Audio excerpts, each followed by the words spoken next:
അസ്സലാമു അലൈക്കും വറഹ്മത്തുള്ളാഹി വബറകാതുഹു. ഹലോ ഫ്രണ്ട്സ്, എല്ലാവർക്കും പ്രവാചക ചരിത്രത്തിലേക്ക് സ്വാഗതം.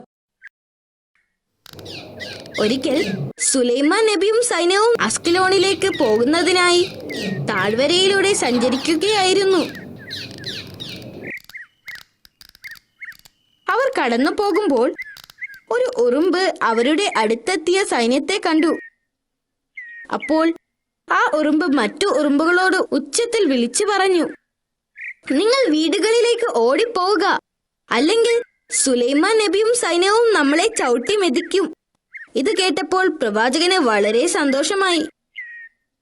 അദ്ദേഹത്തിന് പക്ഷികളുടെയും മൃഗങ്ങളുടെയും ഭാഷ മനസ്സിലാക്കാനും അവരുമായി സംസാരിക്കാനും കഴിയുമായിരുന്നു.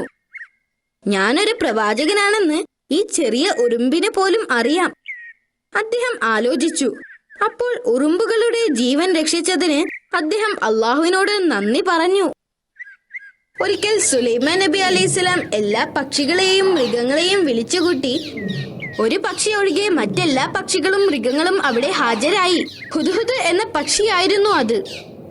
തക്കതായ കാരണമില്ലാതെയാണ് ആ പക്ഷി പ്രവാചകൻ വിളിച്ചിട്ട് വരാതിരുന്നത് എങ്കിൽ ശിക്ഷ നൽകാൻ പ്രവാചകൻ തീരുമാനിച്ചു.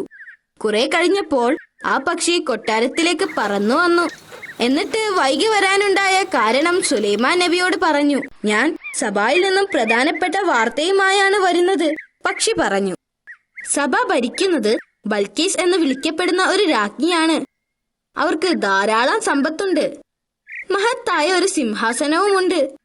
ഈ സമ്പത്തൊക്കെ ഉണ്ടായിട്ടും അവർ അള്ളാഹുവിന് പകരം സൂര്യനെ ആരാധിക്കുന്നു.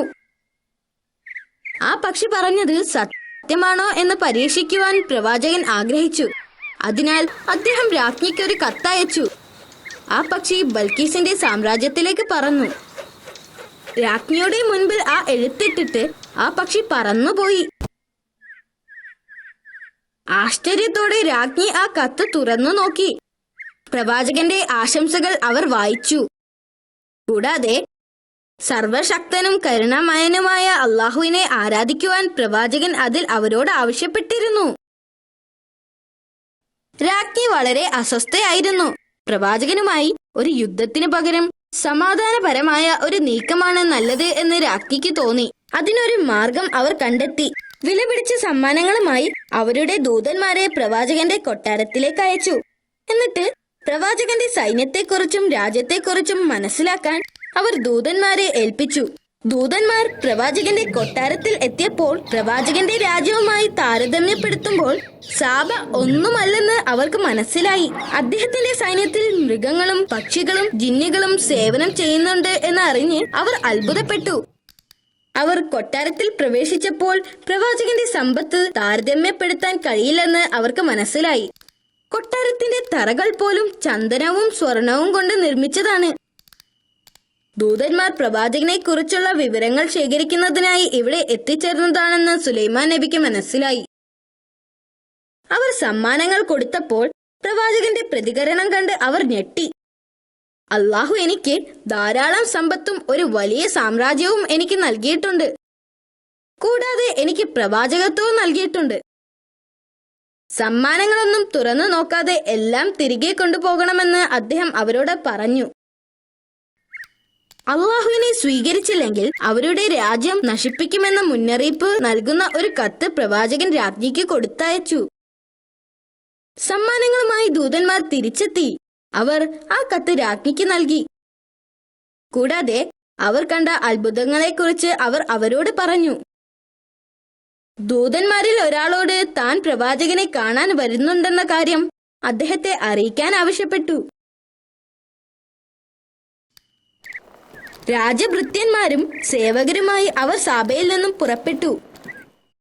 സാബയുടെ രാജ്ഞി വരുന്നുണ്ടെന്നറിഞ്ഞപ്പോൾ സുലൈമാൻ നബി അവരെ പരീക്ഷിക്കാൻ തീരുമാനിച്ചു.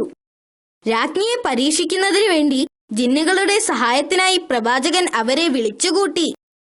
രാജ്ഞി കൊട്ടാരത്തിലെത്തുന്നതിനു മുൻപായി നിങ്ങളിൽ ഒരാൾ അവരുടെ സിംഹാസനം എടുത്തുകൊണ്ട് വരണം, പ്രവാചകൻ ആവശ്യപ്പെട്ടു. പെട്ടെന്ന് തന്നെ സിംഹാസനം പ്രവാചകന്റെ മുന്നിലെത്തി. 2000 മൈൽ അകലെയുള്ള യമനിൽ നിന്നും ബൽക്കീസിന്റെ സിംഹാസനം ഒരു നിമിഷം കൊണ്ട് പ്രവാചകന്റെ മുമ്പിലെത്തിച്ചു. ബൽക്കീസ് കൊട്ടാരത്തിലെത്തിയപ്പോൾ ആഘോഷവും ചടങ്ങുമായി അവരെ സ്വാഗതം ചെയ്തു. അപ്പോൾ പ്രവാചകൻ സിംഹാസനത്തിലേക്ക് ചൂണ്ടിക്കൊണ്ട് പറഞ്ഞു, അത് നിങ്ങളുടേതാണ്. ബൽക്കീസ് ആശയക്കുഴപ്പത്തിലായി. വീണ്ടും സിംഹാസനത്തെ നോക്കി. അവർ ബുദ്ധിമതിയും സമർത്ഥയുമാണെന്ന് അദ്ദേഹത്തിന് മനസ്സിലായി. വളരെ അധികം ആശയക്കുഴപ്പത്തിന് ശേഷം അവർ പറഞ്ഞു, ഇതെന്റെ സിംഹാസനത്തെ പോലെയുണ്ട്. പിന്നീട് അവളെ കൊട്ടാരത്തിനകത്തേക്ക് സ്വാഗതം ചെയ്തു. അതിനകത്ത് തറകളിൽ മനോഹരമായ ഗ്ലാസുകൾ പതിച്ചിരുന്നു. രാജ്ഞി ഗ്ലാസിലേക്ക് ചവിട്ടുമ്പോൾ അത് വെള്ളമാണെന്ന് കരുതി നനയാതിരിക്കാൻ അവർ തന്റെ വസ്ത്രം ചെറുതായിട്ട് പൊക്കി. ഇത് യഥാർത്ഥത്തിൽ ഗ്ലാസ് ആണെന്നും വെള്ളമല്ലെന്നും പ്രവാചകൻ അവരോട് പറഞ്ഞു. ബൽക്കീസ് അത്ഭുതപ്പെട്ടു. അത്തരം കാര്യങ്ങൾ അവർ മുമ്പ് കണ്ടിട്ടില്ല. അദ്ദേഹം ഒരു നല്ല ഭരണാധികാരി മാത്രമല്ല, ദൈവദൂതനും കൂടിയാണെന്ന് അവർ തിരിച്ചറിഞ്ഞു. തങ്ങൾ ആരാധിക്കുന്ന സൂര്യൻ ഒന്നുമല്ലെന്നും അത് അള്ളാഹുവിന്റെ ഒരു സൃഷ്ടി മാത്രമാണെന്നും അവർ തിരിച്ചറിഞ്ഞു.